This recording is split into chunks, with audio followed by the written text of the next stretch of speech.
could decide the game. 4th and goal. And they're going to snap it, and it's Trey Burton who throws, caught. Foles, touchdown.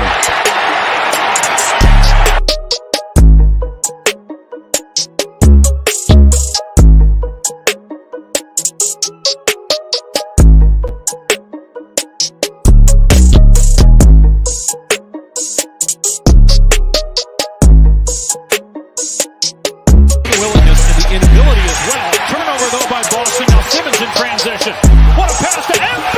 My goodness! Posterizes Baines and the foul! The 0-2 pitch, swing and a miss! Struck him out! The Philadelphia Phillies are 2008 World Champions!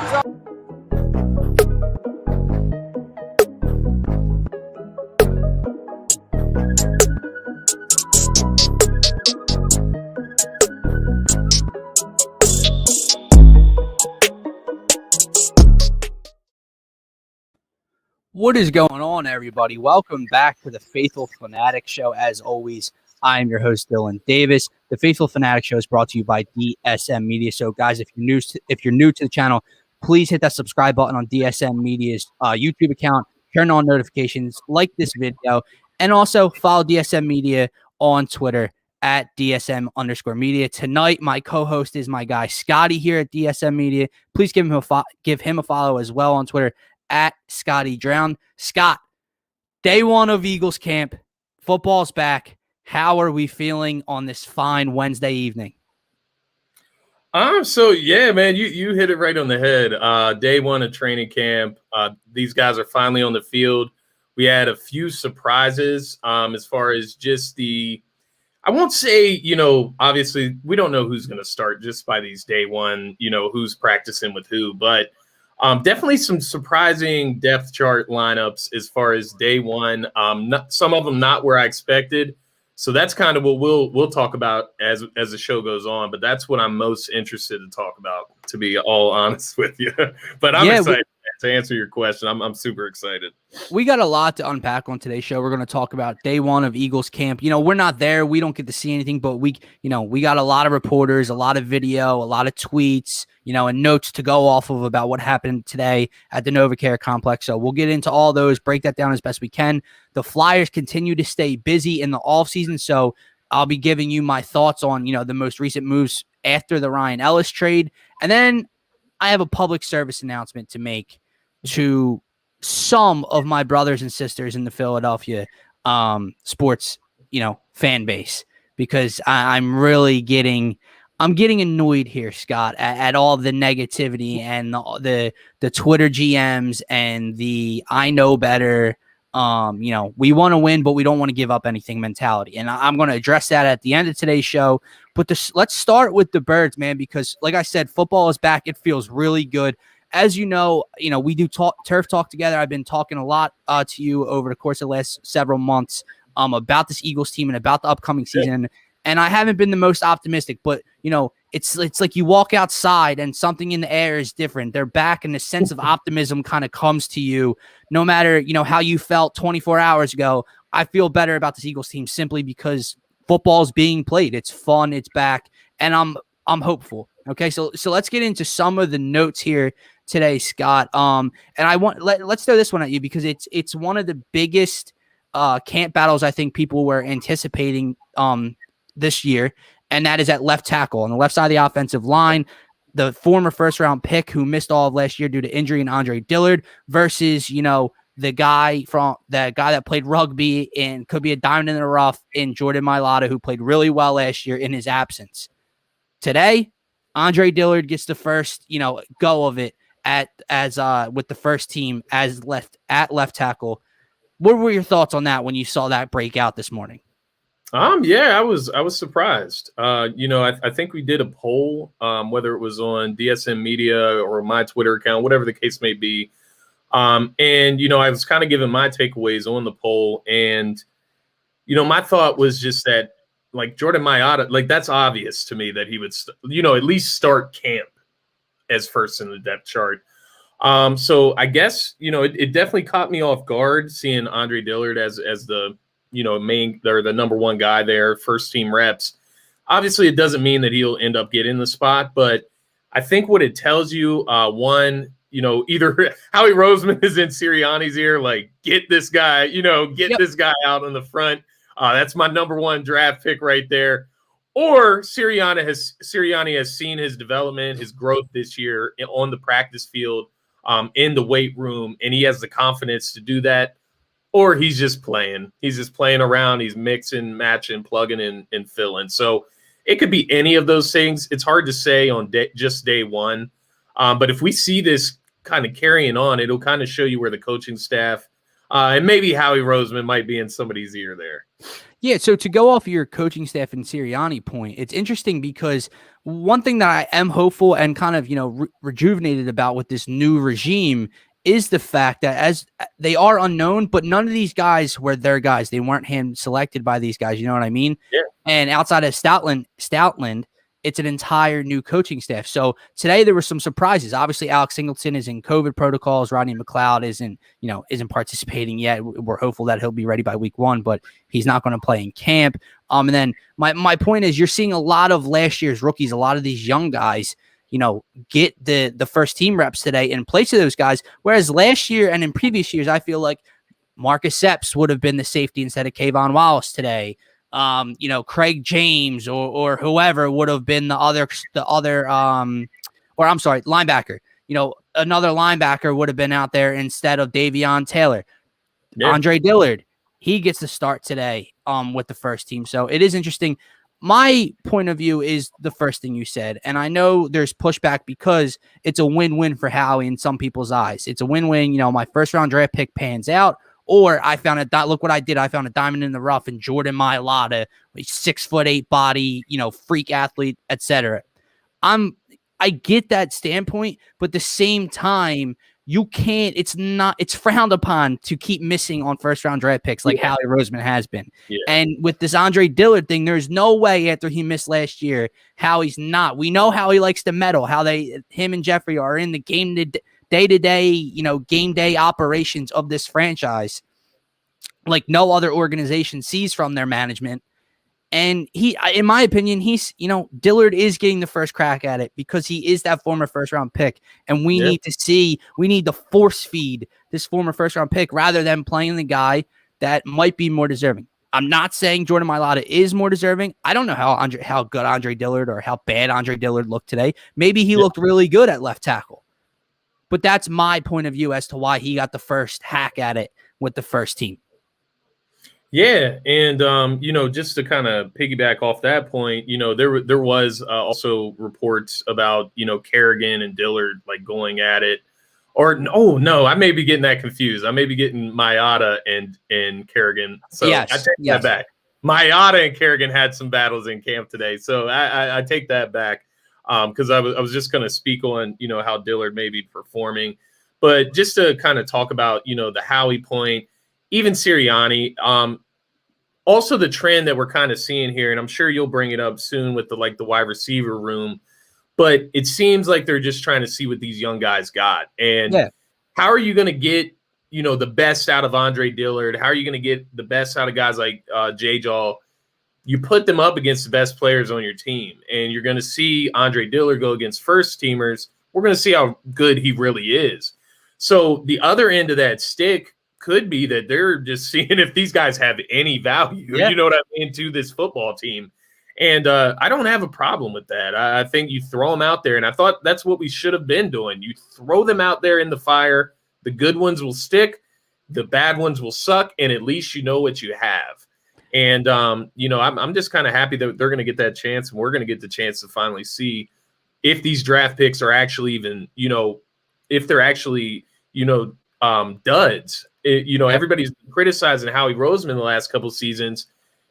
We really haven't seen J-Jaw on the field, period. Exactly. And maybe that's a testament to him just not being that skilled, but we haven't seen it. He can't even get on the field. So you got to throw these early round draft picks into the fire. That's what we drafted them for, to be contributors early in their careers. That's what you use those early round picks for.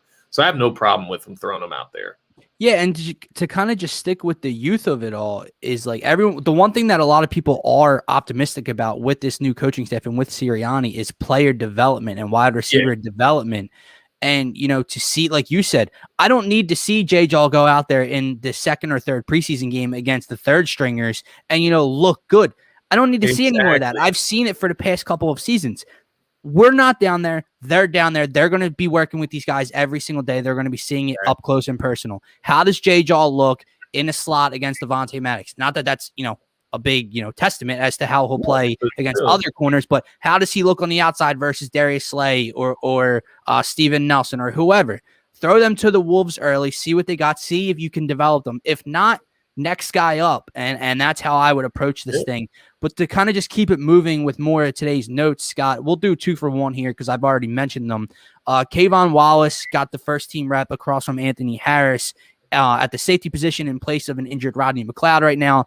And Davion Taylor, last year's 3rd round draft pick, got the first team reps in place of Alex Singleton, who was on the COVID protocol list right now, next to Eric Wilson. What were your thoughts here? Because I think that they were both kind of a surprise. We, on last week's Trending for 4 Quarters with Phil, which I'll be on again tonight after the Phaithful Phanatics show, we talked about Kayvon Wallace before the Steven Nelson signing. Where would he fit in? Will they give him a shot? Davion Taylor was also a topic. And again, day one. So I guess my question to you is, again, is this day one? Let's see what they got early. And if it's not there, next guy up. Or is it we're going to try to push these guys and develop these guys into, role players? Yeah, so I do think it's a bit of that second statement that you made there. I do think we are trying to build role players. Like, obviously, Kayvon Wallace isn't going to start once Rodney McLeod comes back, but it's good for him to get these first team reps while he's out. I'm somebody, and I'm sure a lot of Eagles fans were high on Kayvon Wallace. He comes from a very credentialed school in Clemson. He has the pedigree, the Brian Dawkins going to Clemson. We had that big old hype last offseason. But I do think the guy has talent. You don't go to Clemson if you don't have talent. You don't play on that type of defense if you don't have talent. You don't play at that caliber if you don't have talent. So it's all about him figuring out the scheme, figuring out his place in the defense, building that chemistry with the rest of the defense there. And whenever you get into the midseason, say Rodney McLeod, God forbid, knock on wood, does get injured. Kayvon Wallace has to step in there. He's been there before rather than last season. You kind of throw him out there as a last resort. He's playing with a bunch of other backups, and they all don't know what they're doing. So now you're seeing him. He's going to be able to build chemistry with Harris. He'll be able to build chemistry with the starting corners, Avonte Maddox there in that slot. And it's just going to make a much more fluid transition if he ever does get those reps. And they are setting him up to be that third safety, which is very key. It's hard to say in Gannon's defensive scheme, but I know just in previous years how important that third safety is. And just the way the NFL is changing. You need more pass-covered guys out there. But that can also come up and make that tackle in the run because of all the spread offenses and how big the passing game is now. But yeah, I'm excited, and just look how much more comfortable that secondary is with Steven Nelson in there at CB2. Exactly, dude. It's everything. I'm glad you said that. We're going to get to that in just a moment, but to just wrap up this Kayvon Wallace and Davion Taylor point real quick. I'm more hopeful. I'm more enthusiastic, and I have more belief in Kayvon Wallace being a productive safety for this Eagles team than Davion Taylor being a productive linebacker for this team. And I know you had put out some tweets earlier, and I get the intrigue about Davion Taylor, his athleticism, his quickness, his speed, his ability to cover tight ends in this league, his ability to pass, to rush the passer and coming off the edge, depending how he's using this defense. And theoretically, it would be perfect if he could develop, and maybe he can. From what I saw in a short amount of time last year, and that I'm not just putting him to the back burner because of what I saw in a weird 2020 year with no training camp last year as a rookie, but just coming, out of Colorado, a smaller school, basically off of a, we can develop this guy kind of pick. Mom and dad were track stars, great athletes. He's incredibly fast. He hasn't played football for many years. He was a hard hitter at Colorado, and had a lot of speed. That's why Howie Roseman selected him. Yeah. Again, in my opinion, I'm the Speed. smartest guy in the room type of pick, because if this guy pans out, imagine what he could be. And I'm just not that hopeful it's going to pan out. It's great if it does, theoretically. I need to see it first. Kayvon Wallace, I have much more believe in. Because, give me the guys from those schools. Give me those pedigree guys. Kayvon Wallace, I agree with that. captain at Clemson, playing against, making it to national championships, playing against the best of the best, the cream of the crop. Whereas Davion Taylor, played at a good Division I school, but it's a smaller school, less competition, less pedigree. I'm not saying he won't pan out, but I have much more faith in Kayvon Wallace panning out than I do in Davion Taylor. And just the last thing with these linebackers, man, I saw you going back and forth with someone about, is Singleton, I forget what word you used. If Alex Singleton was, Is he? Yeah. So, because somebody responded to the tweet, and I get that. Some people are higher on Singleton, some aren't. And I'm one that, I like Singleton. Do I think he's like this all-world linebacker that some people make him out to be? No, he's a linebacker that could actually play in a defense that didn't have any linebackers that could do anything. So he looked really good compared to everybody else that really sucked. So in that sense, what I had responded to that, because somebody had said, Singleton was, sick today, whatever, injured, not on the practice field. And that's why Davion Taylor got that rep or those reps. That's fine. But do you think that Alex Singleton is this all-world, locked in starting linebacker, to where if Davion Taylor comes out, picks off Jalen Hurts a couple times in practice, blows up a couple plays in the backfield, makes some great plays in coverage, can't take Singleton's spot? Yeah. I don't think that. I don't believe that. I think Eric Singleton has his spot locked in. But he is a huge. Not that he can't. It's just that, is he unbeatable to get that number one spot in that defense, the first team reps? Yeah. I don't think he's locked in. I don't think he's unbeatable, especially when you're talking about a third-round pick.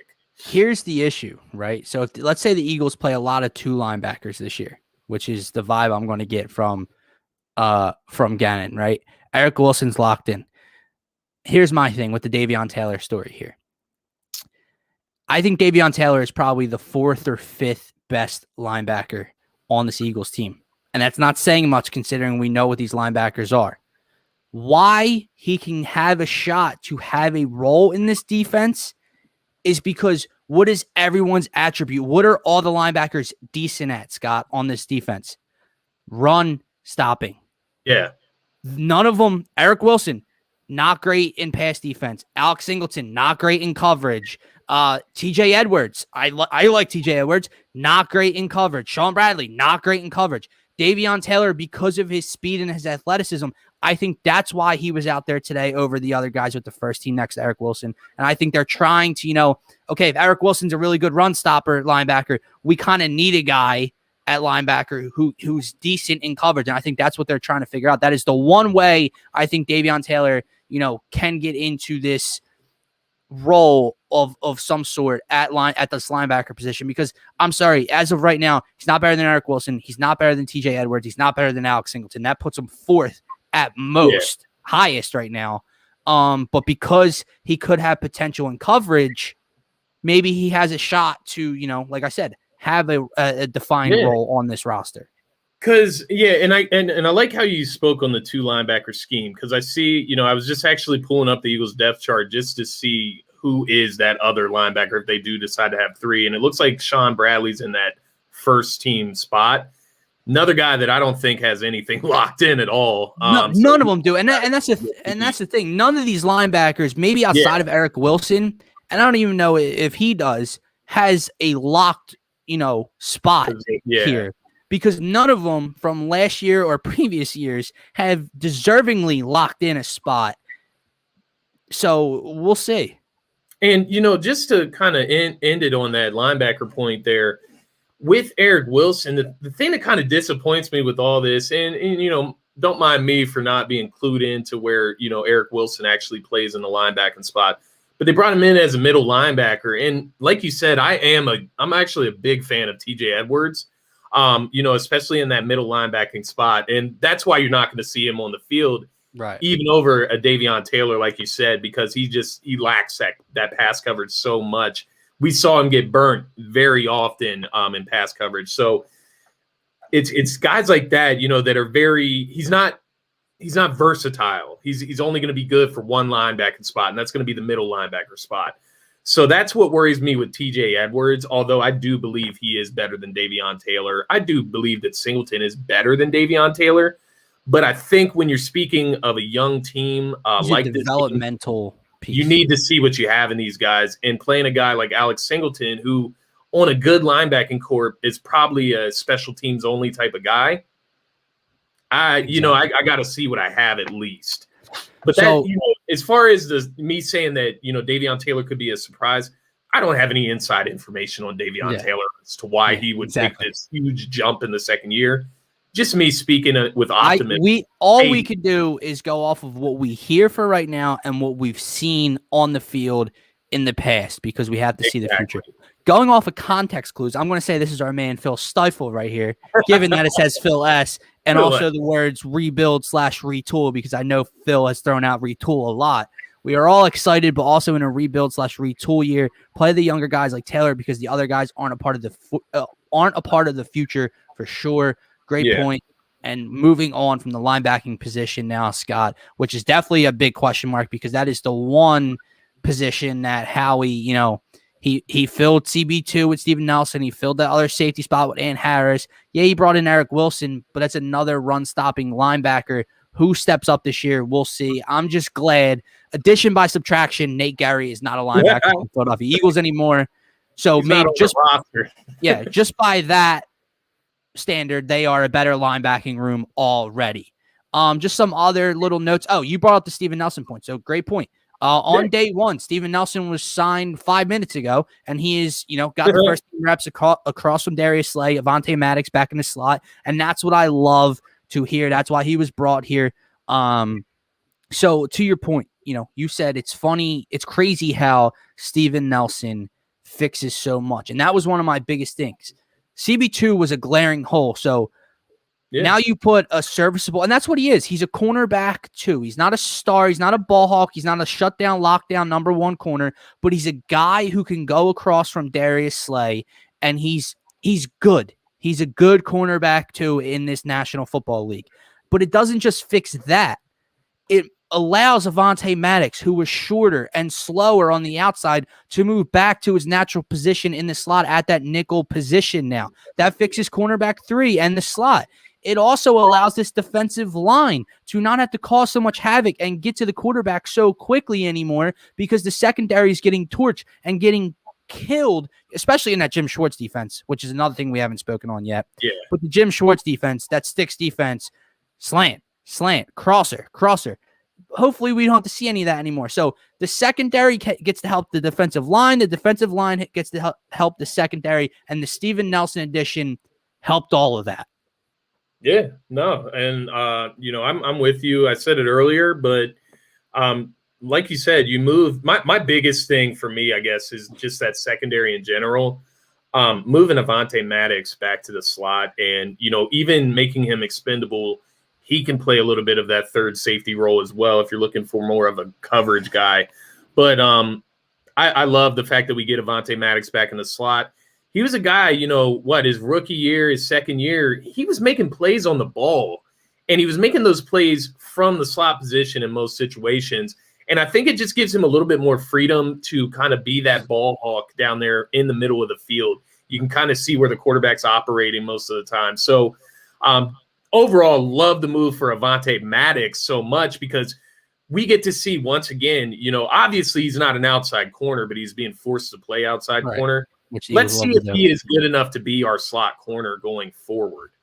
Sure. So yeah, I'm all in with that lineup. I love the balance that Steven Nelson creates, because you can't pick a side and be like, oh, I'm going to pick on this guy today. And that's a huge thing, especially when you're talking about McLeod coming back, hopefully for that game one of the regular season. It's going to be huge to have a secondary of that caliber. So let me ask you this. I know I'm getting very ahead of myself. Day one of training camp. He was signed 10 minutes ago. is this, or I guess I should say till we see, could this be or have the potential to be the best Eagles secondary we have seen in a long, long time? And that's a testament to, the talent that we have now, but it's more of a testament to how poor our secondary has been in the last decade or so. So could this be the best Eagles secondary that we've seen in years? Yeah, I mean, especially if you go out and you snag Xavier Howard. Add him to the secondary. Yeah, right. That's something I was going to tweet out today, honestly, because I saw he officially requested a trade out of Miami. I won't go that far. I don't know the money situation there. I don't think we'd be able to afford him, but definitely go out. Don't stop now, Howie. Let's make this team as good as we can. You didn't miss nothing. Scotty's hopeful that Xavier Howard becomes an Eagle somehow. But we were just discussing, how the Steven Nelson edition fixes. Is it the best secondary that we've had in years, probably since the Brian Dawkins days?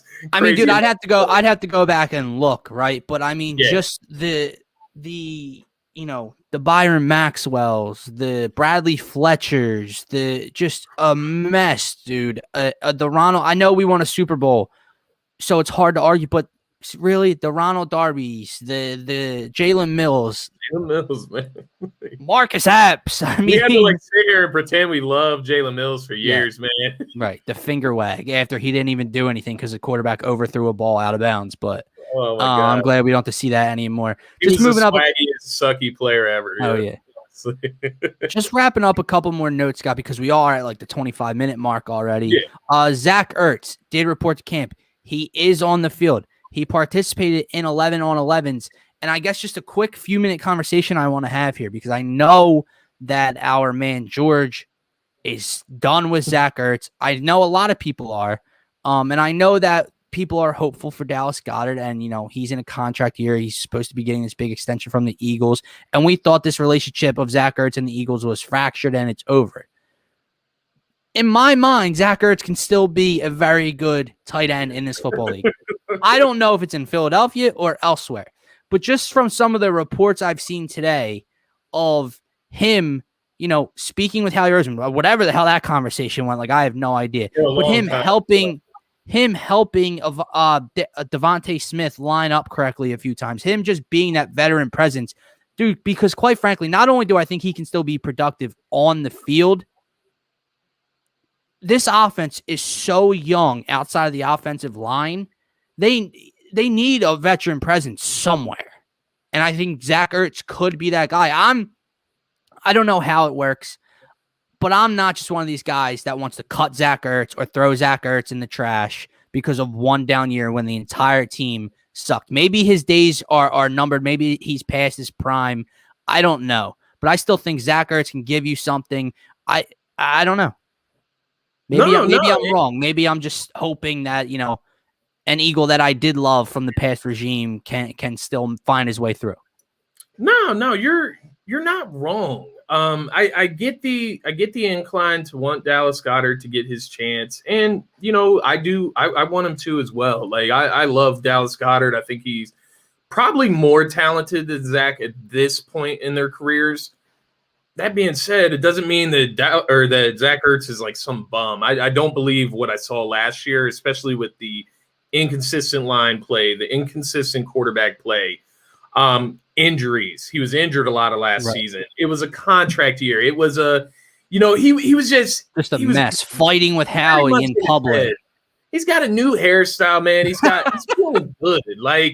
He's coming into camp. He's like, I'm just going to go out here. I'm going to play some football. Obviously, my value isn't where it needs to be because I wasn't able to get moved. Let me go out here, work with these young guys, get my value up, and then maybe we can get him to a contender or to a team that is, has a real chance, or that a team that needs him by the trade deadline. Maybe he can build his value back up. With that being said, Sirianni, based on what I saw in Indy last year, he likes to use a lot of two tight end sets. So I'm not against keeping Zach Ertz here. I was never for giving him away for nothing. No, and can he help Jalen Hurts' progression as well as a passer? Look how he Just helped being- Carson Wentz, man. being a reliable hands over the middle of the field, like I don't know. It'll be very interesting because again, does Sirianni want to use 2 running backs? Does he want to go spread? Is he going to use 2 tight ends? It's a big question mark. I don't know. Just like the Ben Simmons situation, I don't know how it works if you keep him, but I just wouldn't throw him away because I think there's still something there worth more than just giving him away for whatever or cutting Zach Ertz at this point. The last thing I want to hit on today, Scott, from today's training camp notes. Devontae Smith, I loved what he had to say. This is more of a mentality kind of thing now.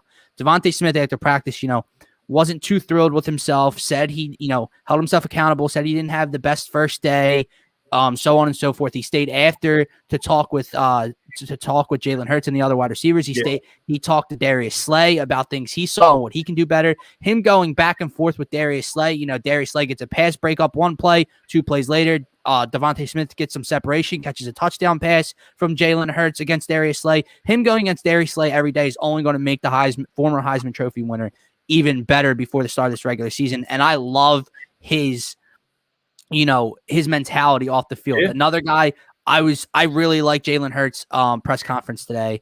The way he joked around with the Philly media, he made a joke. I don't know if you saw it or if the viewers saw it, but they were literally like screaming over each other to try to get a question. Like they just cut each other off. And he literally started laughing. He was like, this is how y'all do things. Like y'all just out scream each other. But his mentality of just getting better every day, 1% better, what he can do well, meeting with, different positional groups I thought was really cool. He doesn't just meet with the offensive players. He meets with everyone.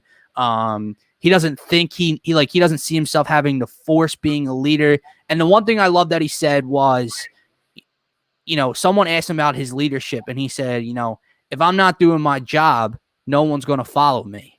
So the first thing is doing my job. And I love that.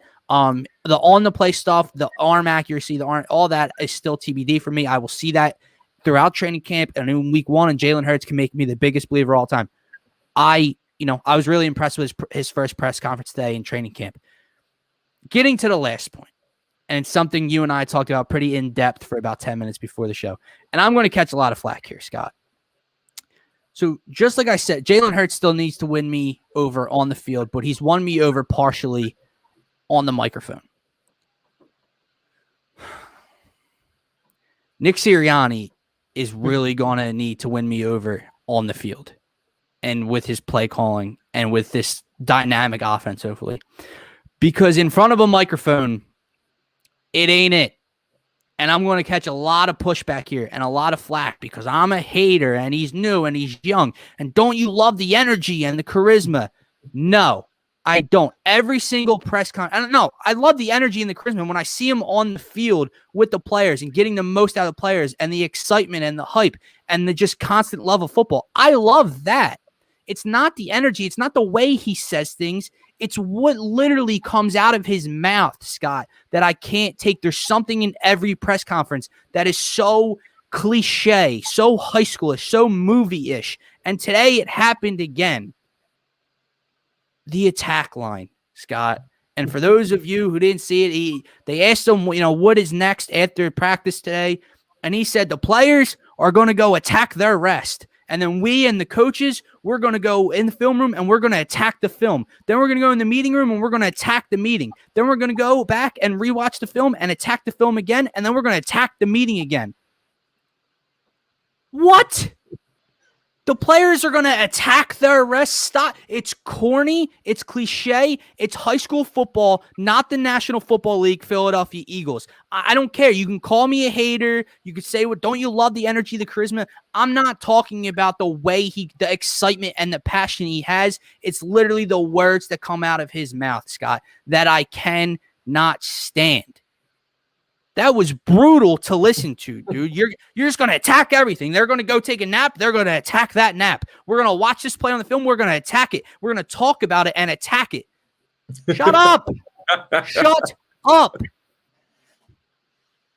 Oh, my God. It gave me a headache. And I just kept rewatching it today and listening it in my head over and over again. And people eat it up. And some people love it, Scott. It's not for me. It's not my taste. It's not. And I get it.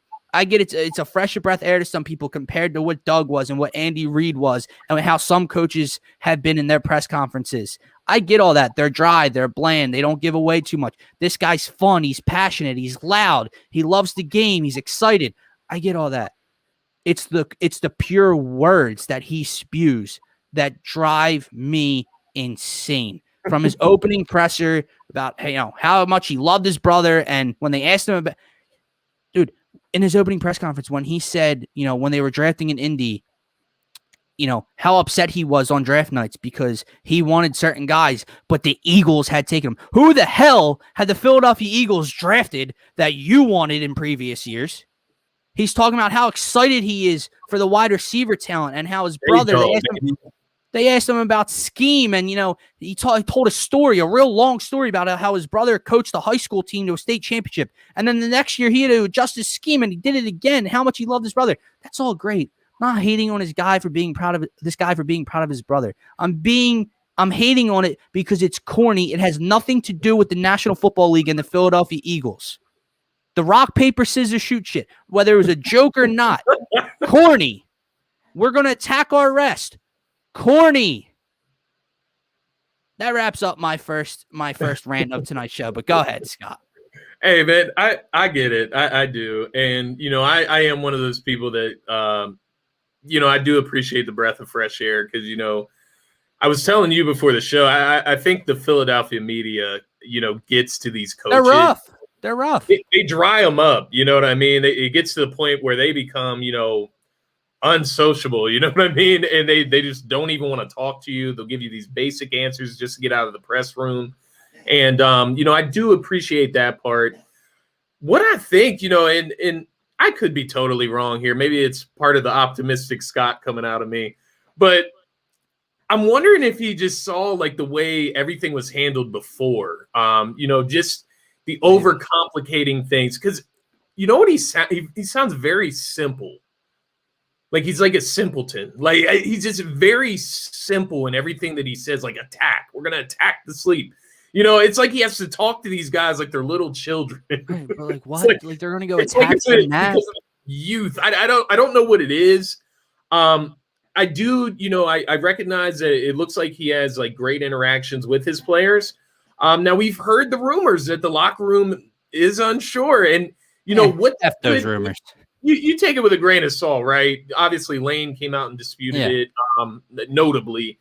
But it does make you wonder if, he is the guy that he presents, if he does elaborate the way he does. But I do appreciate the elaboration that he does on, like, the way he talks about offense and defense. I do like that part of it. But I definitely get you. I told you before the show, he's like a coach from a high school movie, like Remember the Titans. Yeah, and that's just not what I'm looking for in the press conference. I'm not saying because he says this. Yeah, like I'm not saying he's not going to be a good coach, a great coach. I'm not saying he's not going to be a great play caller. I'm not saying the players don't love him and he's a leader. I'm not saying any of that. I'm not even saying everything he says is like that. He said something today about Jalen Hurts' mechanics and about how they're obsessed with his feet and getting his feet right. And this drop should tell you that the ball should be out at this point and getting his feet straight and set to make the accurate throw. I love all that. And like you said, some of the stuff he really goes in depth about. And I get it. He comes off, he's a nice guy. He's probably a great guy. But that stuff is what I find so irritating. And I guess, I'm going to talk about negative people at the end of the show, but I guess that's the negative side of me. Just like the people that love TJ McConnell because he gave the effort and the grit and blah, blah, blah. Shut up.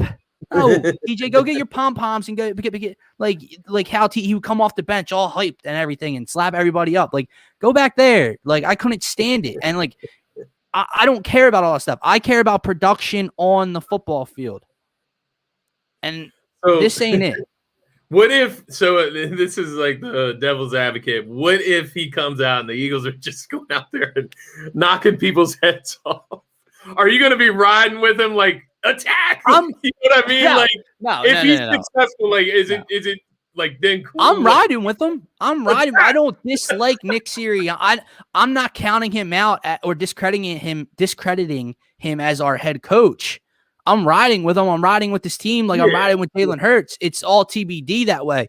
I'm just saying, because people love it. And like, if I go out and tweet that was corny, people are coming for me. If they see the show, they're coming for me because they love it. And it's just not for me. It's not my taste. It's high schoolish. It's weird.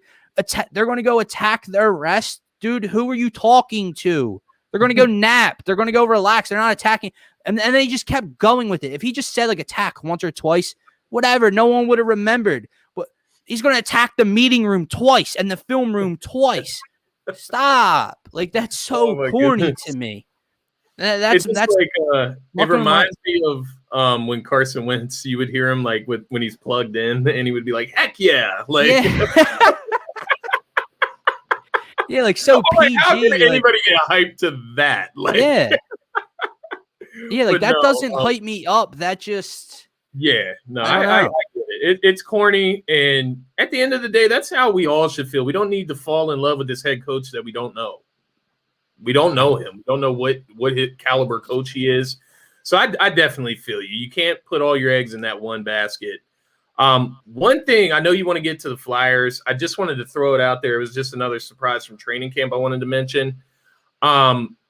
The Josh Sweat over Barnett taking first team snap. That was very interesting as well.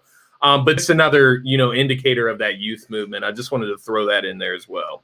No, and I love it, and I love the balance it kind of brings. I think I saw someone make this point on Twitter, and I agree with it. Like the balance of Josh Sweat and BG for first teams in the rotation, and then Derek Barnett alongside Ryan Kerrigan. I really liked. Obviously, you have Fletcher Cox and Javon Hargrave and all in the middle. Guy. Yeah, I'm really interested. I'm hopeful, dude. I said it's the first day of camp. I'm excited. I'm more optimistic than I've been all offseason. I can't wait to see Gannon's defensive scheme and how it's different from previous schemes. I can't wait to see all the new players. Can't wait to see Devontae Smith, Jalen Hurts, Sirianni's offense. It's just like the little things like that 1 10-second tidbit of that press conference was just like, nauseating. But anyway, Scott, we do have, I don't know how much time we'll have left, but I'm trying to get to these two last segments here. Philadelphia Flyers. And this is going to transition to my last segment. But first and foremost, the Philadelphia Flyers, since the Ryan Ellis trade, which I've discussed with Jason Mercedes here on the Phaithful Phanatics show, Scott, have continued to stay very active and very busy. And I absolutely love what Chuck Fletcher has done on the phone so far this year. So just to recap for everybody out there, whether you like hockey and you're a Flyers fan, or you just you're just a Philly fan and you want to catch up on it. They traded for Rasmus Ristolainen, defenseman from the Buffalo Sabres. They traded away this year's first, which was the 13th overall pick in the draft the other night, a future second-round pick, and Robert Haig for Ristolainen. Then they then traded Shane Gostisbehere to dump salary. They then traded Jacob Voracek for a younger goal scorer on a cheaper deal, and Cam Atkinson from the Columbus Blue Jackets. Love that move. And then they go out yesterday and they sign defenseman Keith Yandle for under $1 million this year, $900K for the 2021 season for Keith Yandle. So, Scott, I absolutely love what Chuck Fletcher has done this offseason. And I hate the mentality that some fans have. So, to kind of just break it down for you, the Ristolainen trade, look, his numbers aren't that great from last year. And the calculators, the analytic people are going to come out and tell you that, they overpaid and they gave up too much and Ristolainen isn't a stud and blah, blah, blah. Ristolainen is a big guy. He's physical. He uses his body. Everyone's numbers suffered in Buffalo. Buffalo sucks. So no duh. Ristolainen's numbers were not very good last year. He was asked to be a first-line center last year, the first pairing. He will now be a second D pairing in Philadelphia this year. His time on the ice will reduce. And he's a piece of this defense and a piece of this team that the Flyers didn't have last year. That physical guy who is just going to annoy other teams. The opponents hate to play against him. He's going to use his body. And he's also skilled. He's not a goon. You remember the Aaron Ashams, the Zach Ronaldos, all those guys who were just fourth line wings that were just goons, and they didn't bring a lot of skill or talent to the ice. Yeah. Ristolainen brings talent to the ice from the penalty kill. He's an excellent passer on the blue line. He's got a pretty hard shot, but he's also extremely physical and pesty. He's going to stand up for his teammates. He's going to get under the other team's skin, and that's something this team has lacked for quite some time. So I absolutely love the Ristolainen trade. Yeah, they gave up the 13th overall pick, but I'll explain why in next segment. That should not be a worry to people. The next move. Oh, go ahead. No, I was just going to say you hit it right on the head. I mean, you're talking about a big guy. They needed that physical presence that, the guy that will go out there and hit somebody in the mouth. I mean, just the toughness. So you're talking about a 26-year-old guy. You need players that are going to contribute now. We'll get into that in the next segment. So I'll let you go ahead and digress through those the rest of the deals there. But that's just man. So then the Ghost trade and picks was to strictly dump salary. That's all that was a salary dump. And his time here in Philadelphia was up. And then the Voracek trade was also a salary type deal here. You get Cam Atkinson. He's younger on a cheaper deal than Voracek. Voracek and Ghost were the two guys alongside JVR who were, really a hit on this cap this year. And Chuck Fletcher has gotten rid of both those salaries. And Cam Atkinson, you go and get a guy who's good on the power play. He's excellent on the penalty kill. He can score shorthanded.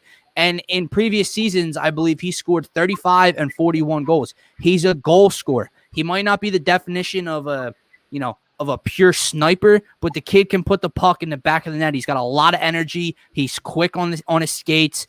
I absolutely love this move. Again, just like Ghost time was up in Philadelphia, Jake Voracek, he was here for a decade, dude. A decade. It doesn't feel like that. Jake Voracek was here for a decade. His time was up in Philadelphia. And then, like I said, last night they go out and they sign Keith Yandel for $900,000 this year. Keith Yandel, again, he might be a little past his prime. His days are numbered. But for under $1 million for this year, he's going to go on the third D pairing. Again, veteran presence, has made playoff runs, excellent on the power play. I think he had, I forget how many, 15 or 18 power play points last year, I believe. He's great on the blue line, and he's a defensive goal scorer who's going to be on your third line, and he's a veteran presence. So, Scott, to wrap up this segment here, why I love what he's doing is last year, the Flyers' biggest issue was defense. It wasn't just from the defenseman. It wasn't just the goaltender. The forwards, didn't play great defense. The entire team suffered. But after losing Matt Niskanen last year, they lost that veteran presence. And then there were injuries, and they were so young and so youthful.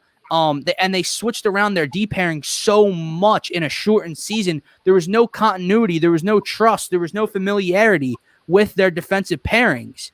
And the way Jason Martinez laid it out, like Provorov, who had a down year last year for the Flyers, when you have Niskanen as your first D pair and you're playing together 95% of the games, when you're getting a puck around the back of your own net and your head's down, you're going 100 miles an hour. You don't need to look up to see where your pair is. You know where he is. You feel where he is on the ice, and that's very important. It's something they didn't have last year.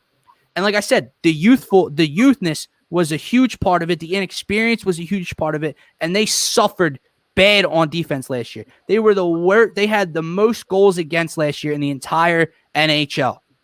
So what does Chuck Fletcher go out and do? He trades for Ryan Ellis, who's going to go on their top pairing with Ivan Provorov. Ryan Ellis is probably a top 5 defenseman, a top 5 right-handed defenseman this year, who averages like 24 minutes time on ice. He plays in all phases of the game, power play, penalty kill, 5-on-5. He's got a hard shot, everything. He goes out and gets a physical guy, a 26-year-old Ristolainen. Maybe he overpaid a little bit, but from what came out, from the reports that came out after the Flyers finalized the trade, what other teams had offered were first-round picks as well. So the Flyers didn't give up a crazy amount to get him. He brings a different dynamic to this team. He's going to go on the second pairing, probably with Travis Sanheim. And then you bring in a power play, specialist, a good offensive stick in Keith Yandel on your third pairing. And Scott, not only do they bring talent to this team and to this defense, but every single one of these guys is great on the power play or penalty kill, which is something this team had lacked in previous years and last year as well. And each and every one of them are high energy, veteran presences that changes the entire atmosphere, that changes the entire dynamic of this Flyers locker room. And that's huge for me because they weren't accountable last year. The Sixers weren't accountable 2 years ago. The Flyers didn't find themselves accountable last year, and they suffered for it. And, he's doing what all you can ask. Identify the holes, go out, make the roster better, fill the holes. Yeah. Not only has he filled the holes, these aren't, besides Yandel, who they signed for 1 year, $900K, These guys are under contract for multiple years still and not expensive. They dumped salary. They can still go out and make more moves for depth forwards. I absolutely love the offseason that Chuck Fletcher is having so far. Yeah. And just my takeaway, just listening to your whole take there, they're kind of just keeping their foot on the gas. They're not like trying to stay in this spot that they were from last year. And I think they're, kind of looking around. You mentioned like the change in the locker room. They're basically getting guys in there that can kind of switch the culture up a bit as well. So I think they're sitting here looking at teams like the Sixers. They're looking at teams like the Phillies who just continue to run the same core out there, get the same result, and you're running your head into a wall. It's insanity. And so you're seeing the Flyers. They're not scared to go out and make some moves, adjust this lineup, adjust their depth, address the culture, address the toughness of the team, all the places that they were lacking. They're not scared to go out here and make moves. They're not scared to take risks in order to get these guys to fill these holes. And I think you just got to commend Chuck Fletcher for that, for being willing to take the risk. That's the things that we said about Howie Roseman when he was able to put together that one Super Bowl team in 2017, 2018 season. So you got to take risks. You got to find guys that maybe have lost a little bit of value in the past. You take that risk on them, and sometimes they can pay it back to you. Exactly. And show you that they still have something left in the tank. That's what we're hoping for as Flyers fans here. We can't waste any more time. So, you're going to get into the draft picks. We can't waste time. We got moves to get better now. The last thing on the Flyers directly is the fact that if I'm Chuck Fletcher and what I'm assuming, the Flyers, in a weird year, resuming after COVID in a bubble, they obtained the number 1 seed in the Eastern Conference. They made it to a Game 7 and were a Game 7 away from an Eastern Conference Finals appearance. Transition a year later in a shortened season, and they are a disaster defensively. Yeah. They are a disaster, as a whole, and they had the worst goals against average in the entire NHL, and they don't even sniff the playoffs. He identified their holes, he identified their weaknesses, and he upgraded by a mile, dude. He didn't just bring in cheap defensemen to kind of just as, fillers for a year or two. He brought in top of the line guys in Ryan Ellis, in my opinion, Ristolainen, and I think Flyers fans are absolutely going to love him. Cam Atkinson is going to be great. If I don't know who he will be paired with, whether it's Giroux and Coots or whoever it is, he's going to bring a different dynamic. And then Keith Yandel, I absolutely love. But the last segment, Scott, it's going to be tough, dude. I'm going to catch a lot of flack for this, I think, as well, but I have to do it because I can't take it anymore, right? What did you just talk about? Not doing the same thing over and over again and just kind of running into this wall, not getting better. It's the thing that the Flyers have been doing forever now. The Flyers haven't won shit in years. The Sixers haven't won shit in years. The Phillies haven't made the playoffs in a damn decade. I've seen 2 championships in the 4 major sports in my lifetime, as have you, Scott. And people in this fan base just want to bitch and complain for the sake of bitch and complaining because they are Twitter GMs and what they say, what they know knows best, I guess, Scott, right? So here's what I mean by this. You start with the Flyers. I just broke down the Ristolainen trade for you. And the analytic nerds and the calculators are going to come out and tell you why it was a bad deal and blah. The first round pick, they gave up the 13th overall pick in the other night's draft for Ristolainen, blah, blah, blah. I just told you why he's a good upgrade to this defense. He's going to be a second D-line pairing. But let's talk about the draft pick. So many people want the teams in the city to win, and they want these general managers to go out and make the teams better and land these big-name guys, but they don't want to give up what's necessary to get them. Everyone's up in arms. The Flyers got fleeced in this trade because they gave up the 13th overall pick. The 13th overall pick for what? To wait 3 to 5 years down the line before this guy can even help and produce for you. We just traded away the second of a couple years ago, the second overall pick in Nolan Patrick because he didn't develop into what you want. Hembo was on the show on Monday, dude, and he said it best. It's like a lottery. That's all it is. You don't know. You don't know. So what did Chuck Fletcher do? He traded an unknown in the 13th overall pick that won't even contribute for you for years down the line now, for a known 26-year-old defenseman that, had down numbers in a bad Buffalo Sabres system. Okay? That's the first thing. Then you go back to when you're talking about the 76ers, the Bradley Beal trades, the James Harden trades before, the Kyle Lowry trades at the deadline, Tyrese Maxey, Matisse Thybulle, they're untouchable. They want these guys. They want the James Harden. They want the Kyle Lowry. They want the Damian Lillard, but they can't give up Tyrese Maxey or Matisse Thybulle. They are untouchable. I remember people were calling Shake Milton untouchable at one point, dude. And then the Phillies, because this is what really triggered me yesterday. The Phillies are at the deadline. The Flyers are making all this noise in the offseason. The Phillies are at the deadline. They're 3.5 games out of first place. I know a lot of people don't think they should be buyers. They think they should be sellers. They're not good enough to contend. I disagree. Okay? I know they have multiple. Out of first place? 3.5. But they're going to be sellers. Yeah, they're not. They're going to be buyers. Dombrowski said they're going to be buyers. I don't know what they're going to land right now, right? My point is yesterday, before the Tyler Anderson deal fell through, a tweet by, I think it was John Heyman or someone, said that the Phillies prospect, the catcher Raphael Marchand, his name was being rumored. And it was rumored again today that he might be, put out for as trade bait for the Phillies. And people were up in arms last night when his name was thrown out there. They cannot do this move. They cannot trade away Raphael Marchand, blah, blah, blah, blah, blah. As if we didn't just sign the best catcher in baseball for the next 5 years. So we can't trade a guy who won't play for the next 4 to 6 years to help this team potentially make a pennant run right now. It is so damn annoying. They want these general managers and these teams to go out and make moves and win a championship, but they just want to complain about what's given up no matter what it is. Yeah. They want to complain about Raphael Marchand being thrown out there, dude. Were all of you guys not banging at the gates of Citizens Bank Park for them to re-sign JT Realmuto? Do you know what position JT Realmuto plays? Catcher. Do you know what position Raphael Marchand plays? Catcher. So he's not even going to play for half a decade. And you won't trade him to make this team better?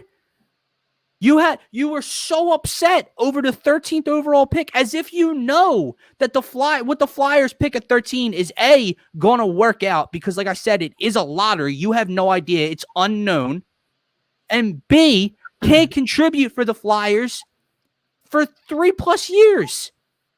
And my last point of all this, Scott, you said it earlier, the word spoiled in our group chat.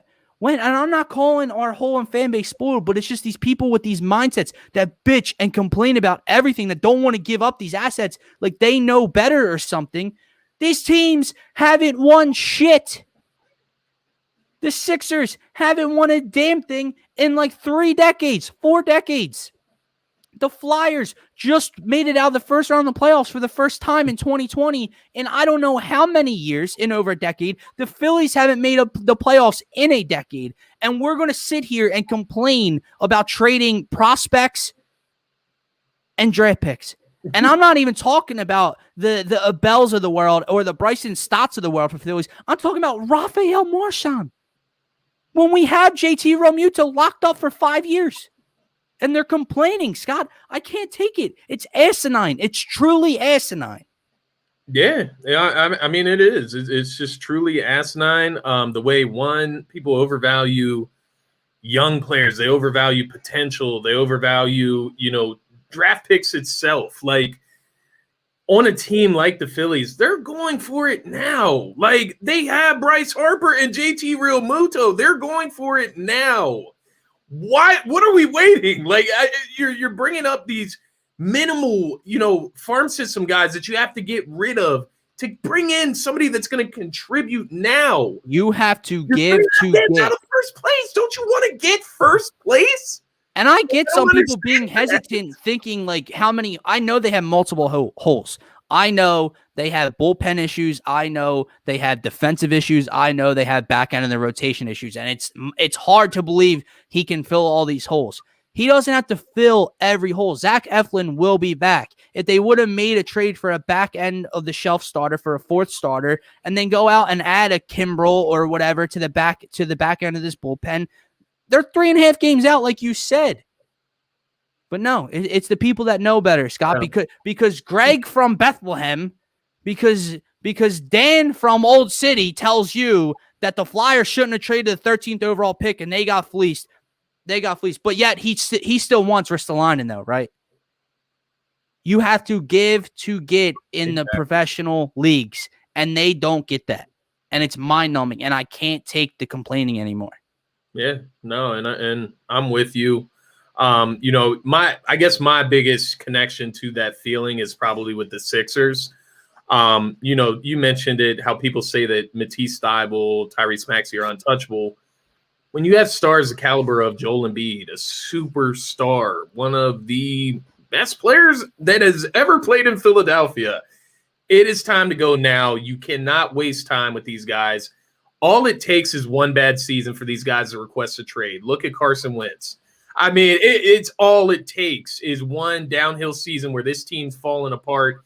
And, Bryce Harper requests a trade because the Phillies didn't go, all in at the deadline to try to get him some help. So you're playing with fire here when you're not addressing these holes quickly. When you have superstar talent on the roster, you have contending talent on the roster. You got to make the moves to make your team as good as it can right now. Right. Unless you're some bottom feeder, this isn't the process, right? Like, we're not trying to collect draft picks and farm system guys. And like you said, I'm not even talking about selling the farm for Tyler Anderson. Yeah, this isn't even the farm. I'm talking about people being upset over trading a catcher who won't even play for 5 years, if that, at that point, to go out and get help right now. Like what do you need Rafael Marchand for? That would be my question to people, right? Like, okay, he's an interesting prospect. He has shown some promise. He's one of their better prospects, let's say. JT Realmuto just signed this offseason for the next 5 years. He is the best catcher in baseball. Let's say he dwindles out at the end of 3. He only plays 4 years. That's still 4 years down the line. So you can't trade a guy that won't play for 4 more years because you know what he's going to be in the future. The Sixers' point. Tyrese Maxey has shown some promise. I love Matisse Thybulle. I love what he brings defensively. And if he could shoot 40% from 3, I can't even imagine the 3-and-D guy he would be. But to say he's immovable to get at Damian Lillard is asinine. Yeah. Matisse Thybulle should never be the stopper in a big-time trade like that to make your team better. I know they're still young. This was Tyrese Maxey's rookie year. This was Matisse Thybulle's second year. My point is, Scott, we need the depth. Well, if we trade them, who do we have coming off the bench? They'll figure it out around Dame, Tobias, and Joel. What has the depth gotten us so far? Where's the Flyers gotten so far by keeping these draft picks? Nothing. Not a championship to show for it. And that's the sole reason they play the game, correct? That's all we want is a championship. Yeah, and as a Philadelphia fan, I don't see how we can sit here and want to collect draft picks. I just don't see it. We watched every single one of these teams blow pick after pick after pick. Not the Ristolainen is the one I can't get over. The Ristolainen is the one I can't get over. Like, people are acting like they gave up 3 future first-round picks for the dude. They gave up 1 in this year's draft. It's mind-numbing. With that being said, that is gonna, and I didn't do this to divide. I'm not trying to divide the fan base and start arguments within the fan base. I'm doing this so everyone realizes we want to win, right? That's what everyone talks about. But yet they don't want to give up guys that future draft picks to win. Like, it makes no sense to me. I'm not talking about selling all your future draft picks for one guy, but just little moves like that should not cause an uproar within a fan base. With that being said, we went way over how long we expected this show to go for. So, Scotty, my man, thank you so much for, taking the time out tonight to come on today's show to co-host with me. Guys, thank you so much for tapping in, and for those of you that commented. Just some housekeeping notes here. At 9 p.m., tune in right here on DSM Media. As myself, Phil Phaithful, I believe our man JD Oracle will be on in the beginning, are joined by Vince Quinn from 94 WIP and CBS Sports Radio on Phil's show, Trending for 4 Quarters with Phil Phaithful, as we get into Eagles training camp, Sixers, Phillies, everything. It'll be a blast. 9 o'clock, tap in, comment, join the conversation. And Eagles tailgate, guys, August 27th. Come out to the DSM Media Eagles open practice tailgate. Open practice starts at 7 p.m. We'll probably get there around 4, maybe a little before. Food, drinks, beer. Come out, come hang out with us, talk with us about the Eagles. We're going to be doing a live show. Join the show. We're going to be raffling away some merch, some Eagles merch, 3 pairs of tickets to go into the open practice. So come hang out, come subscribe to DSM Media, and have. Did I miss anything, Scott? I think that's it. No, just we could go over the entire week's schedule on DSM Media. Yeah, but there's a ton of content coming out every single day on there. Just go subscribe, turn the notifications on. You're gonna be filled in with all the content that you could ever believe. And we got you covered every day of the week. You're going to want to make sure you're following along with us. That way you're getting all the details. That's all I got for you, though. All right, guys. For myself, for Scotty, this was the Faithful Fanatics Show brought to you by DSM Media. Have a nice night and go Birds. Go Birds.